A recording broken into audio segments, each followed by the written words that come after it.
Brilliants, अभी हम करने जा रहे हैं 8th क्लास के लिए chapter exponents and powers mathematics का, और ये है ट्राई दीज पेज नंबर 199 का। और आपको वीडियो पूरा देखना है ताकि अच्छे से समझ में आए। कोई दिक्कत है तो आप कमेंट बॉक्स में कह सकते हैं, और अच्छे से ध्यान से किया कीजिए। पूरा का पूरा वीडियो देखिए। मैं ये नहीं कहता कि इससे मेरा वॉच टाइम बढ़ेगा, नहीं, ऐसा नहीं है। ये बिल्कुल वैसे ही है जैसे कि आप जब टीचर पढ़ा रहे होते हैं तो पूरी कंसंट्रेशन के साथ देखते हैं ना बोर्ड के ऊपर, क्योंकि बीच बीच में वो बारीक बातें भी बताते हैं। कोई कोई दिमाग में आ जाती है बात तो वो बता देते हैं, तो ये आपके लिए बेनिफिशियल होता है। ठीक है,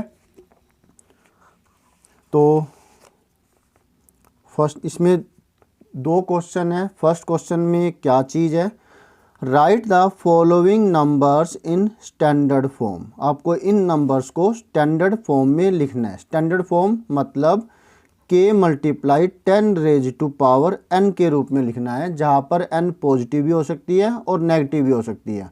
और जो k की वैल्यू है वो 10 से छोटी होगी और इसकी वैल्यू जो है 0 से बड़ी होगी। मतलब कोई नॉन जीरो डिजिट जो है वो आना चाहिए डेसिमल से पहले। अब ज़रा देखिए, जैसे कि 1 पॉइंट समथिंग, 1.3 ऐसा कुछ, मतलब 0.3 ऐसा नहीं लिखेंगे, 0 नहीं होना चाहिए। ये 1 से लेकर के 9 के 1 से लेकर 9 तक कोई वैल्यू होनी चाहिए, 10 भी नहीं होनी चाहिए, 2 डिजिट नहीं होनी चाहिए। जैसे अब ये है 0.0, कितनी जीरोज है, 1 2 3 4 5 6, 1 2 3 4 5 6, 6 जीरोज है। 1 2 3 4 5 6 एंड 5 6 4। इसको अब लिखेंगे तो डेसिमल कहाँ जंप करने वाला है, 1 2 3 4 5 6 7 जंप किया इसने, 5.64, तो 10 रेज टू पावर -7 होगा। क्लियर है? ऐसा क्यों हुआ? ऐसा इसलिए हुआ कि जो पावर माइनस में आई है, क्यों हुआ ऐसा, क्योंकि ये बहुत छोटी वैल्यू है। अब बहुत छोटी वैल्यू है तो अब ये पॉजिटिव पावर तो नहीं आएगी इसकी। पॉजिटिव पावर का मतलब तो होता है बहुत बड़ी वैल्यू और इतनी ही जीरोज इस नंबर के पीछे, जो ये 5.64 है, तो ये तो नहीं होगा ना, इसलिए इसकी पावर नेगेटिव में आएगी। डन, कंफ्यूजन नहीं होना चाहिए। अब इसका सेकंड पार्ट, इसी तरीके से ये वाला भी है। इसमें 3 जीरो और उसके बाद 2 जीरो और है, इज इक्वल टू डेसिमल ने जंप किया 1 2 3 4 5 एंड 6, यहाँ पे जाएगा, यहाँ पर भी नहीं रहेगा। क्यों? क्योंकि डेसिमल से पहले कोई नॉन जीरो डिजिट होनी चाहिए।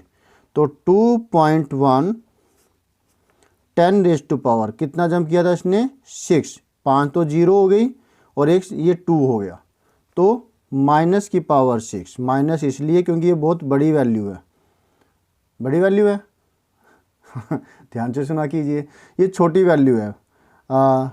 तो अगर पॉजिटिव पावर कर देते हैं तो ये बन जाता है 2 1, डेसिमल इतनी पीछे जीरो लग जाती है, तो ऐसा तो नहीं होता, वापसी हमें ये नहीं मिलेगा अगर इसको ब्रैकेट को खोलें तो, अगर प्लस लगा देते हैं तो। इसलिए इस ऐसे लॉजिक लगा करके आप कन्फ्यूजन को दूर कर सकते हैं। नॉलेज से ही जो कन्फ्यूजन है वो ख़त्म होता है। अब देखिए नेक्स्ट जो नंबर है ये आएगी पॉजिटिव पावर में, क्योंकि इसके पीछे बहुत बड़ी वैल्यू है। 1 2 3 4 5 जीरोज है, 1 2 3 4 5। अब डेसिमल कहीं नहीं है तो डेसिमल यहाँ पर है और ये जंप करेगा, इसे जाना है यहाँ पर स्टैंडर्ड फॉर्म में लाने के लिए। तो इसको मैं पहले 2.16 लिख देता हूँ। क्यों? क्योंकि डेसिमल यहाँ आएगा और बाकी जीरो लिखने की ज़रूरत नहीं होती।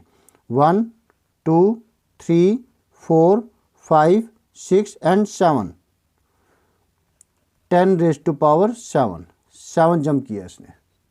ओके, 1 2 3 4 5 6 7, तो ये आ गया पॉजिटिव पावर में। सिमिलरली नेक्स्ट 1 5 2 4 4 जीरोज, डेसिमल कहीं नहीं, तो यहाँ पर है 1 2 3 4 5 6 7 जंप किया इसने, तो इसलिए इसकी पावर भी पॉजिटिव में आएगी और 7 आएगी। 1.524 सारे डिजिट्स लिखने होंगे जितने भी इसके बाद के हैं, जो नॉन जीरो होंगे। जो को पहले आपके पास जैसे 4 है, 4 आ गया, अगर बीच में जीरो आती है, दो नॉन जीरो डिजिट के बीच में जीरो आती है, तब तो आप उसको लिखोगे, लेकिन लास्ट नॉन जीरो डिजिट के बाद जितनी जीरो जाती है वो आप नहीं लिखोगे। तो इतना लिख दिया, अब ये जीरोज हम नहीं लिखेंगे। 10 रेज़ टू पावर अब आ गया 7 पॉजिटिव का। क्लियर हो गया? Very good.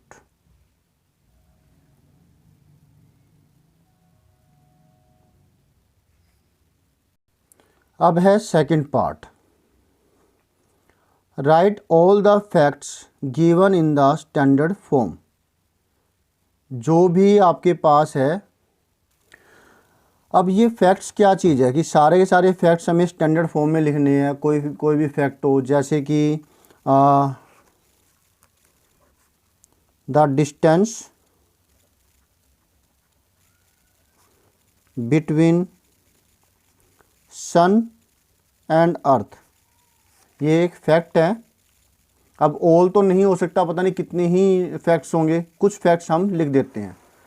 147.95 मिलियन, ये हो गया। ठीक है, तो अब इसे हमें लिखना है। इसका मतलब क्या हुआ?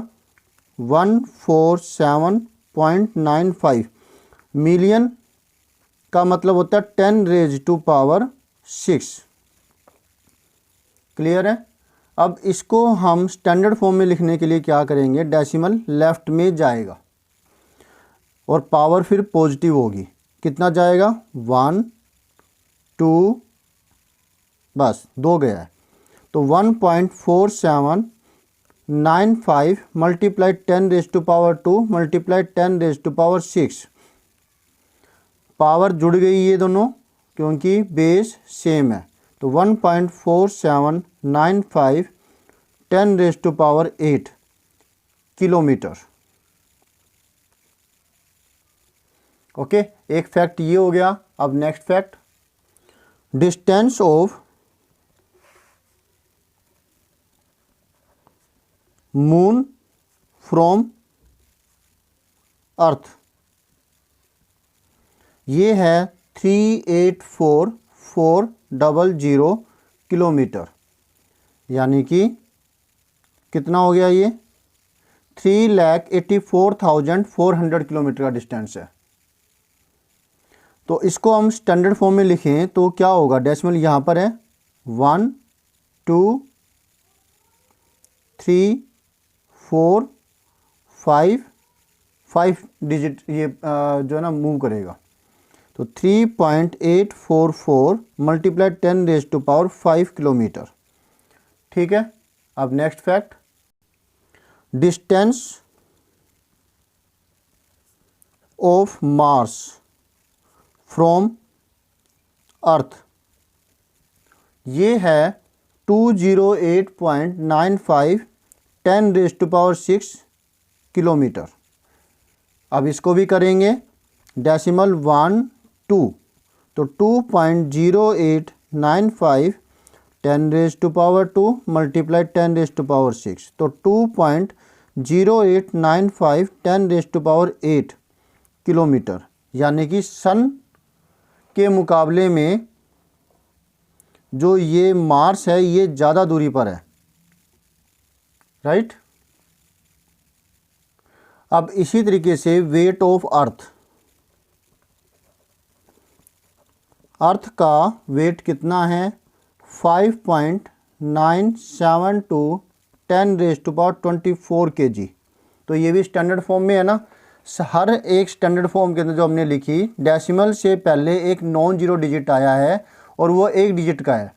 2 डिजिट का बिल्कुल ना हो, 1 से ज़्यादा डिजिट नहीं होनी चाहिए, और डेसिमल से पहले एक नॉन जीरो डिजिट होनी चाहिए। ठीक है, इस तरीके से कितने भी फैक्ट्स हो सकते हैं, मैंने कुछ फैक्ट्स यहाँ लिख दिए। ऐसे ही कोई आपको फैक्ट अगर मिलते हैं, टीचर्स देते हैं और कहें कि इनको स्टैंडर्ड फॉर्म में करना है, तो आप ऐसे इसको कन्वर्जन कर सकते हैं। होप सो आपके लिए ये यूज़फुल होगा वीडियो। तो देखते रहिए, समझते रहिए, पूरा वीडियो देखिए, ये आपके फ़ायदे के लिए ही होता है, फ़ायदे के लिए ही कहा गया है, ताकि कोई चीज़ स्किप ना हो जाए और आप उसका बेनिफिट से आपको वो बेनिफिट पूरा मिले, ऐसा ना हो कि आपको ना मिले। ओके बाय, मिलते हैं नेक्स्ट वीडियो में नेक्स्ट ट्राई दीज के साथ। और नेक्स्ट ट्राई दीज अगर कोई है तो कोई, मुझे नहीं लगता अब कोई बचा होगा इसका, अब कोई ट्राई दीज नहीं है। तो समझते रहिए, करते रहिए, नेक्स्ट चैप्टर के ट्राई दीज के साथ मिलेंगे। बाय।